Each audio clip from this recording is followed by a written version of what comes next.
What's up, guys? I'm Josh Mosman. Welcome to This Week in MXA, episode number 215, presented by O'Neill Racing. Thank you guys for tuning into this video.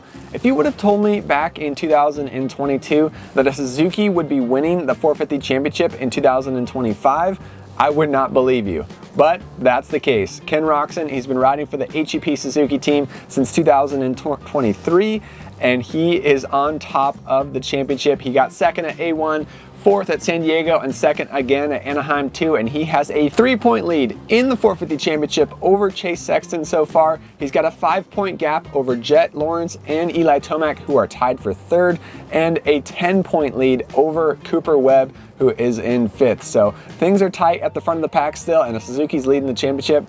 Pretty crazy stuff. The year has already been exciting at the first 3 rounds. We've had 3 different winners in 3 different races in both classes, and things have shaken up to be an exciting one. I'm really impressed with Jason Anderson. He's one of the many riders who's been under the weather. Jason was sick at San Diego. Hunter Lawrence was sick at San Diego. Cooper Webb was sick at San Diego. All 3 of those guys said that they still had lingering effects going into Anaheim 2. Talking about more guys that are sick, Chase Sexton, he caught the bug this week. He was sick at Anaheim 2. He said that he wasn't feeling like himself all day, so for him to salvage a 4th place, I think is pretty good. Also, Ken Roczen, he was sick coming into the season, and he said he was under the weather and didn't ride a lot the weeks leading up to Anaheim 1. So a lot of riders are sick at the front of the 450 class, and it's definitely going around, and the theme just keeps going. So Chase Sexton, yeah, not the best night for him. He was in the fight the whole time, but he made a couple mistakes that would cause him to drop back and then have to fight forward. But to finish 4th, still 2nd place in the championship, only 3 points behind Ken Roczen currently. Jason Anderson was one guy that I was really impressed with at Anaheim. He stuck it out and was awesome. I mean, this guy was 12th place at San Diego, and he didn't have any major crashes. He was just under the weather, didn't have the energy to keep going, and Jason really struggled at San Diego, but he's back on the podium at Anaheim 2, and I want to categorize his riding style as stubborn. He gets up front in the heat race, and he's just stubborn. He doesn't want to let Jett by, and same thing happens in the main event. He's just stubborn. He wants to hold on to that podium. You could tell he was tired, and I believe it. Coming off of being sick, you're not going to have the same strength that you need to ride at your 100% for a 20-minute 450 main event. So he was sitting down a little bit more than the other guys, but he's so smart with his lines, knowing where the guys can make passes and where they can't, and he was able to win that heat race and stay up on the podium in the 450 main event. So congratulations to Jason Anderson. Kawasaki is currently on a 37 race losing streak, so he did lead a lot of laps at Anaheim 2, but Kawasaki is still looking for a win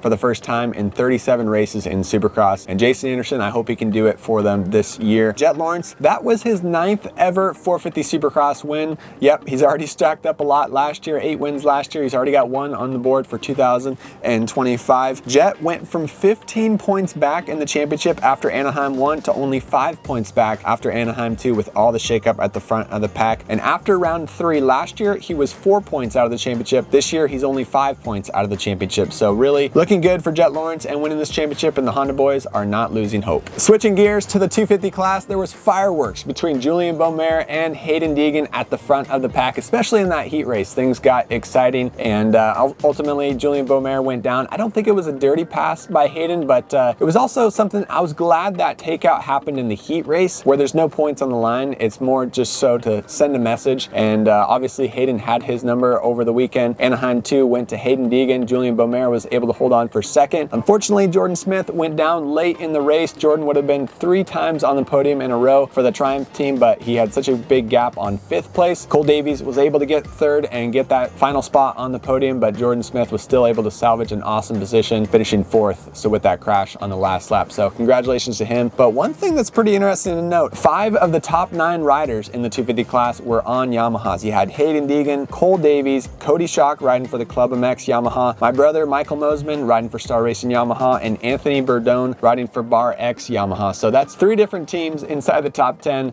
running Yamahas: Bar X, Club MX Yamaha, and Star Racing Yamaha. And with that, a couple of guys and I were talking. Hayden Deegan Deegan running that bright pink and orange helmet really helps him stand out from the pack, especially with so many Yamahas that look a lot similar on the track and also sound very similar on the track. The orange and pink, it's kind of a MXA theme. It's something that we do to stand out on the track running orange helmets. We actually tested Hayden Deegan's Super Mini a few years ago now, maybe 2020, I think, around COVID. Tested his Super Mini that he won Loretta's on, and he wore an orange helmet that day. Shortly after riding with us, he liked the orange helmet. He ended up coming out with a 6D replica, Hayden Deegan replica orange 6D helmet. Ran that until he switched to the Star Racing Yamaha team. Now he has his own replica Alpine Star helmet that you can buy through Alpine Stars with the monster logos and the pink orange colorway. So I personally love it. It makes it easy to see him, but it definitely makes it harder to see the rest of the guys. If you have a black helmet, it's pretty hard to find you on the track. Another thing about Hayden Deegan that's kind of hard to believe, that was only his 4th ever Supercross win.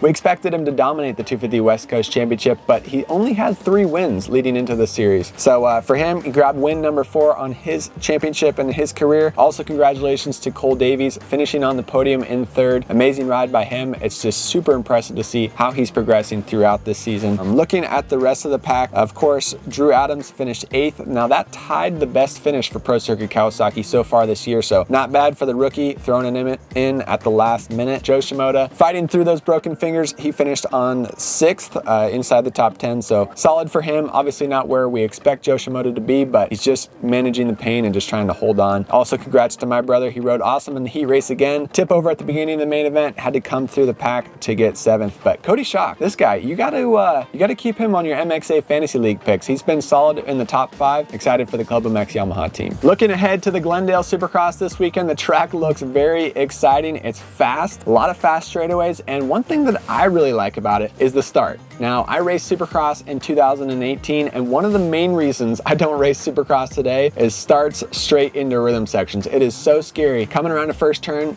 in mid-pack with 20 guys and then having to hit doubles and triples through a rhythm section. Sometimes when those rhythm sections have ruts in them, guys are jumping side to side. It's just carnage. Dylan Ferrandis, he knows all about carnage. He had to dodge Chase Sexton at the San Diego Supercross, nearly missed him midair on the triple. Thankfully, he did miss him. Then Dylan Ferrandis had the same sort of situation happen at Anaheim too, when Kyle Chisholm went down in the first rhythm section off the start. Dylan had to narrowly miss him and save both of their lives and keep them going. So Dylan, great bike skills, great job dodging both of those guys, and he's going to be happy that you have a long start, a long sweeping left-handed first turn into a straightaway and then into a rhythm section. So that extra straightaway gives more room for separation, will kind of make more room for air in between the riders, and they won't be so bunched up, hopefully, going into that first rhythm section, which should make things safer and definitely a lot less stressful for the riders. The rest of the track does look fast. The stadium is a football stadium. It's kind of stretched out a little bit longer than what we see, especially at the last couple rounds. Faster straightaways, a little less jumps, and going to be a little more hard pack as well. Glendale is known for being a very hard base and slick track, but they do have a big sand sweeper. So Glendale, I think the track's going to be exciting. It's a Triple Crown weekend. We know Eli Tomac does well at Triple Crowns. We know Ken Roczen can do well at this track because he won here last year, and I think it's going to be an exciting weekend for Supercross. Even more to watch, we have Supercross Futures back this weekend. They're calling it SMX Next for 2025. These guys will be racing at Glendale this weekend, and the Supercross Futures has done a good job. They brought up Cole Davies, who's on the podium already after just 3 races. They brought up Drew Adams, who's doing well for the Pro Circuit Kawasaki team, and it's turning out to be a great feeder system into the pro class. So be sure to keep your eyes out on the Supercross Futures racing this weekend. The races will start at 5 p.m. Pacific,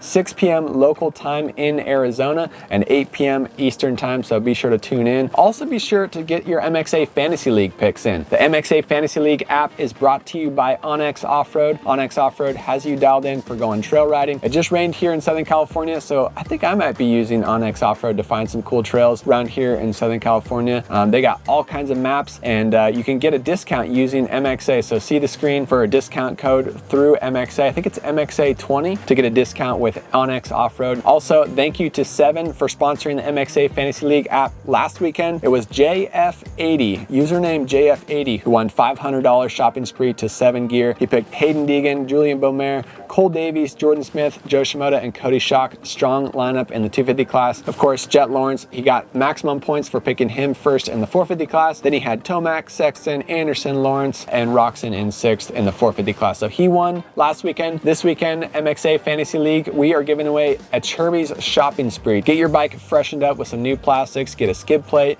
get some handguards on there. Chirby's has all kinds of cool parts and accessories to freshen up your bike and to protect your bike and your hands.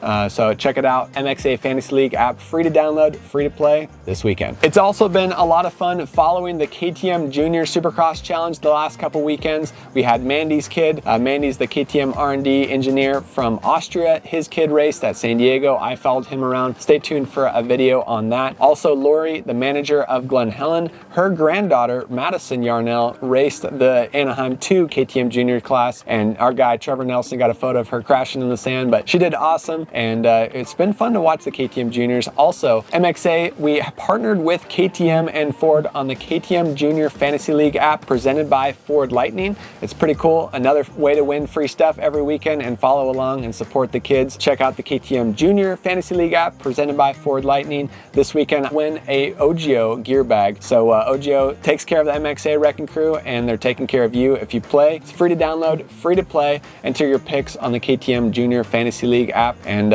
win some cool prizes every weekend. Of course, when you're placing your MXA Fantasy League picks, be sure to check out our pre-race report on motocrossactionmag.com, where we have a full in-depth list of all the injured riders. So you need to know who's injured, who's not coming into the race, and you have to make sure to enter your picks before the night show starts so you can watch qualifying and then enter your picks after that. Of course, Jorge Prado dislocated his shoulder last weekend. Hopefully things are okay. I've done it multiple times, and both times I had to have my labrum repaired. That was a surgery that took 4 to 5 months to recovery from. So hopefully Jorge didn't mess up his labrum, and I've done it on both of my shoulders. So hopefully he didn't do it in his shoulder, and hopefully he's able to race this weekend. I'm guessing he will be back on the track this weekend, but we'll have an official report once it comes out on motocrossactionmag.com. Of course, Ty Masterpool, he's not going to be back this weekend. He's planning on coming back after the East Coast swing when the West Coast picks back up. Same with Garrett Marchbanks. Ryder D. Francisco, he's out as well. Avery Long, AEO KTM, we're not sure if he'll be back or not. He suffered a concussion at San Diego. And then Talon Hawkins, he broke his femur. He won't be on the track this weekend. So always, unfortunately, there's always injury reports that kind of come out through the week. So we'll be updating that on our website. Be sure to check it out, motocrossactionmag.com. So thank you guys for tuning in this week in MXA, presented by O'Neill Racing. It's been